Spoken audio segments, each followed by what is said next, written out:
एक समय की बात है। एक छोटे से गांव के किनारे घना जंगल था। गांव के लोग उस जंगल में जाते तो थे, लेकिन सबसे भीतर का हिस्सा सबको डराता था।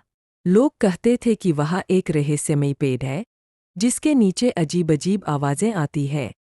गांव में अर्जुन नाम का एक 14 साल का लड़का रहता था। वह बहुत जिज्ञासु था और हर नई चीज को देखने का मन करता था। एक दिन अर्जुन अपने दोस्तों के साथ जंगल में लकड़ी लेने गया। खेलते खेलते वह दोस्तों से दूर चला गया। चलते चलते वह एक पुराने, बड़े पेड़ के सामने पहुंचा। उसकी जड़ें जमीन से बाहर निकली।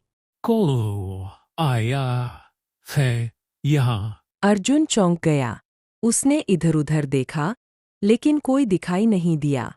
उसने सोचा, शायद मेरी गलती से कोई पत्ता टूटा होगा।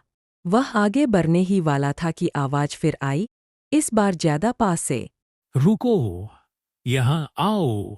अर्जुन का दिल जोर से धड़कने लगा। डर के बावजूद उसकी जिज्ञासा बढ़ती जा रही थी। उसने पेड़ के पीछे झांका, तो वहाँ एक छोटा सा पत्थर जैसा दिखने वाला बक्सा पड़ा था। बक्से पर अजीब से निशान बने थे।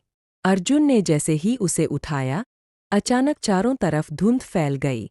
और तभी सामने एक बूढ़ा बाबा प्रकट हुए, सफ़ेद कपड़ों में, लंबी दाढ़ी और हाथ में लकड़ी का डंडा। बाबा ने कहा, बेटा, तुमने ये बक्सा पा लिया है तो अब तुम्हें एक काम करना होगा। अर्जुन डरते डरते बोला, कौन सा काम बाबा जी? इस बक्से में जंगल की जान है। अगर ये गलत हाथों में चला गया तो पूरा जंगल बर्बाद हो जाएगा। एक दुष्ट शिकारी इस बक्से को ढूंढ रहा है। तुम्हें इसे सूरज ढलने से पहले पहाड़ की चोटी पर ले जाकर रखना होगा, वरना सब खत्म हो जाएगा। अर्जुन ने हिम्मत दिखाई और बोला, ठीक है बाबा जी, मैं करूंगा। बाबा ने मुस्कुराकर कहा, याद रखना, रास्ते में तुम्हें डराने वाली चीजें दिखेंगी, लेकिन वे सिर्फ छलावा होंगी। अर्जुन ने बक्सा उठाया और पहाड़ की ओर चल पड़ा। रास्ते में उसने देखा, पेड़ अपने आप हिलने लगे, झाड़ियों से अजीब आंखें चमक रही थीं और कहीं से शेर की दहाड़ सुनाई दी। अर्जुन डरते हुए भी आगे बढ़ता रहा। अचानक एक विशाल काला साया उसके सामने आ गया। उसने गुर्रा कर कहा, बक्सा दे दो, वरना तुम्हें भी खा जाऊंगा। अर्जुन को बाबा जी की बात याद आई। ये सब छलावा है। उसने हिम्मत से कहा, तुम असली नहीं हो, मुझे रास्ता दो। जैसे ही उसने ये कहा, वो काला साया धुंध बनकर गायब हो गया। आखिरकार वह पहाड़ की चोटी पर पहुंचा और बक्सा एक बड़े पत्थर के नीचे रख दिया।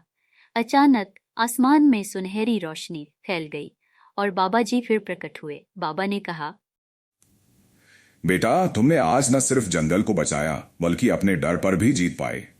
बाबा ने आशीर्वाद देकर उसे गांव वापस भेज दिया।